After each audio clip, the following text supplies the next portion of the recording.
Hi hello friends அஸ்ஸலாமு அலைக்கும். Welcome to ஜேஜேஜேபி சமையல்.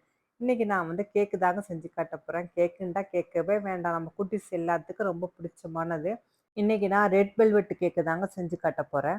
நான் வந்து ரெடிமிக்ஸ் பாக்கெட்டு தான் இப்போ நான் எடுத்து யூஸ் பண்ண போகிறேன். நான் அந்த முறைப்படியே நம்ம எப்படி கேக்கு செய்யலாம்னு இப்போ பார்த்துடலாம். நான் இதுக்காக 2 பேக் இப்போ நான் எடுத்திருக்கேன்.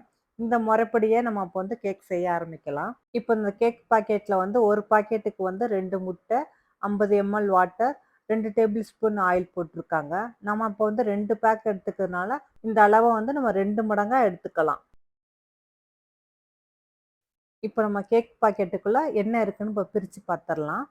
இப்போ இதுக்குள்ள பார்த்தீங்கன்னா கேக் பவுடரும் விப்டு கிரீமும் இருக்குங்க. இப்போ இது எல்லாம் தாங்க நம்ம கேக் செய்யறதுக்கு தேவையான பொருட்களா இருக்குது. இப்போ வாங்க நம்ம கேக் செய்ய ஆரம்பிச்சிடலாம். இப்போ நான் வந்து 2 பாக்கெட்டுக்கு 4 முட்டை வீதம் எடுத்துக்கிறேங்க. இப்போ முட்டைய வந்து நல்லா பீட் பண்ண ஆரம்பிக்கலாம். இப்போ முட்டைய உடைச்சு நம்ம பவுல்ல போட்டுறலாம். இப்போ நம்மள்ட்ட வந்து மிஷின் இருந்தாலும் மிஷினில் வச்சுக்கிறோங்க. இல்லாட்டி நம்ம கையால் கூட நல்லா பீட் பண்ணிக்கலாம். நான் மிஷின் இருக்குது. நான் கிட்டத்தட்ட ஒரு 10 நிமிஷம் இதை நல்லா பீட் பண்ணிக்கிறேங்க. இப்போ முட்டையை நல்லா அடிச்சுக்கிறேனுங்க. அப்போ தான் முட்டை சாஃப்டாக வரும். இப்போ நம்ம வந்து எடுத்து வச்சுக்கிற 4 டேபிள் ஸ்பூன் ஆயிலையும் இதோட நான் சேர்த்துக்கிறேன். அதையும் சேர்த்துட்டு ஒரு 2 நிமிஷம் நல்லா பீட் பண்ணிக்கிறேங்க. இப்போ இதோட நம்ம கேக் பவுடர் ஆட் பண்ணிக்கலாங்க. இப்போ நம்ம எடுத்து வச்சுக்கிற 2 பாக்கெட்டையுமே நான் இதோட சேர்த்துக்கிறேன். சேர்த்துட்டு இப்போ வந்து பீட் பண்ண வேண்டாங்க. கையாலே இது நல்லா மிக்ஸ் பண்ணி விடுங்க. கேக் பவுடரை கட்டி இல்லாமல் நல்லா மிக்ஸ் பண்ணிக்கிறேங்க.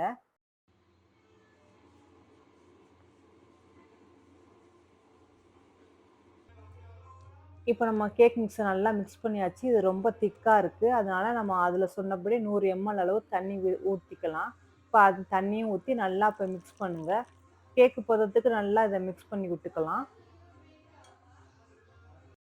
இப்போ பாருங்க நல்லா மிக்ஸ் பண்ணிட்டேன். இப்போ வந்து இதுதான் சரியான பதத்துக்கு இருக்குது. இப்போ வந்து நம்ம இதை வந்து ஒரு பவுலில் வந்து ஊற்றிடலாம். இதை நான் இன்னைக்கு வந்து நான் மைக்ரோ ஓவனில் தாங்க செய்ய போகிறேன். சப்போஸ் உங்களுக்கு மைக்ரோ ஓவன் இல்லாட்டி பிரச்சனை இல்லைங்க. குக்கரில் கூட நம்ம உப்போ இல்லை மணலோ போட்டு கூட நம்ம இதை செஞ்சிடலாங்க. நான் இன்னைக்கு வந்து மைக்ரோ ஓவனில் செய்யலான் இருக்கேன். இதுக்காக நான் வந்து ஒரு பவுல் எடுத்திருக்கேன். அதில் வந்து பட்டர் பேப்பர் போட்டு கொஞ்சமாக பட்டர் நான் வந்து ஆட் பண்ணிக்கிறேங்க. இப்போ நம்ம வந்து மிக்ஸ் பண்ணி வச்சுக்கிற கேக் மிக்ஸை இந்த பவுலில் நம்ம ஊற்றிடலாங்க. இப்போ நல்லா ஊற்றிட்டு இதை வந்து லைட்டாக டப் பண்ணி விடுங்க. அப்போ தான் வந்து ஈவனாக வந்து இந்த கேக் வரும். அதனால் நல்லா லைட்டாக டப் பண்ணிக்கிறேங்க. இப்போ வந்து நான் மைக்ரோ ஓவனை ஏற்கனவே வந்து ப்ரீ ஹீட் பண்ணி வச்சுருக்கேங்க. ஏன்னா நம்ம எப்போவுமே வந்து கேக்கு ஐட்டம்லாம் செய்யும்போது நம்ம மைக்ரோ ஓவனை வந்து முன்கூட்டியே வந்து ப்ரீ ஹீட் பண்ணி வச்சுக்கிறது நல்லதுங்க. அப்போ தாங்க நம்மளோட கேக் சீக்கிரமாக பேக் ஆகும். இப்போ வந்து என்னோட மைக்ரோ ஓவன் வந்து ஹீட் ஆகிருக்குது. நான் வந்து இப்போ நம்ம ரெடி பண்ணி வச்சுக்கிற கேக் மிக்ஸை இதில் வச்சிடலாம். இந்த கேக் ரெடி ஆகுறதுக்கு கிட்டத்தட்ட ஒரு 15 நிமிஷத்துலேருந்து ஒரு 18 நிமிஷம் எடுத்துக்கிச்சுங்க. அது நம்ம அதுக்குள்ளே வந்து நம்ம விப்டு கிரீமாக ரெடி பண்ணிடலாம். இப்போ நான் ஒரு பவுல் எடுத்திருக்கேன். நான் 2 பாக்கெட் விப்டு கிரீமையும் இதோட நான் சேர்த்துக்கிறேங்க. இது கூடவே வந்து நான் சில்டு மில்க் வந்து 200 mlயும் சேர்த்துக்கிறேங்க. இப்போ அதையும் சேர்த்து நல்லா பீட் பண்ணுங்க. இது நல்லா பீட் பண்ணுங்க. அப்பதான் நல்லா க்ரீம் பக்கத்துக்கு வரும். இல்லாட்டி இது வந்து லிக்விட் அளவு இருக்கும். அதனால நல்லா திக்கா வரணும்னா நல்லா பீட் பண்ணிக்கிறணும். இப்போ நம்மளோட கேக்கும் வந்து ரெடி ஆயிடுச்சுங்க. நல்லா குக் ஆயிடுச்சு. நான் வந்து செக் பண்ணி பார்த்துட்டேன். இப்போ நம்ம வெளியில எடுத்துடலாம். நம்மளோட கேக் எப்படி வந்திருக்குன்னு நம்ம பார்க்கலாங்க.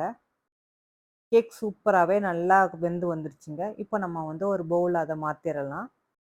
இப்போ மேல உள்ள நம்ம பவுல எடுத்துட்டு நம்ம வந்து இருக்கிற பட்டர் பேப்பரையும் நம்ம எடுத்துக்கலாம். இன்னைக்கு நான் வந்து இந்த கேக்க வந்து 3 லேயரா கட் பண்ணிட்டு நான் வந்து கிரீம வந்து அப்ளை பண்ண போறேங்க.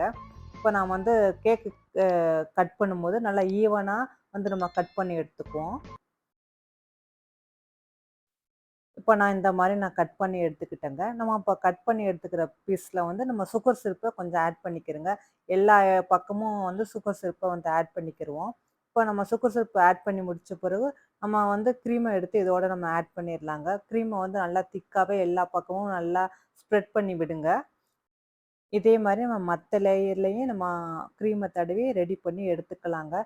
இப்போ நம்ம ரெடி பண்ணி எடுத்த எல்லா லேயரையும் ஒண்ணுக்கு மேல ஒண்ணு வச்சு கேக் ஃபார்ம்ல அத ரெடி பண்ணி எடுத்துக்கலாம். இப்போ கேக்கோட மேல் பகுதியும் நான் கிரீமாலாம் நல்லா ஸ்ப்ரெட் பண்ணிக்கிறேங்க. பண்ணிட்டு என்கிட்ட இருக்கிற நான் கேக் டூல்ஸ வச்சு எனக்கு பிடிச்சமான டிசைன்ல நான் வந்து இந்த மாரி நான் டிசைன் பண்ணிக்கிறேன்.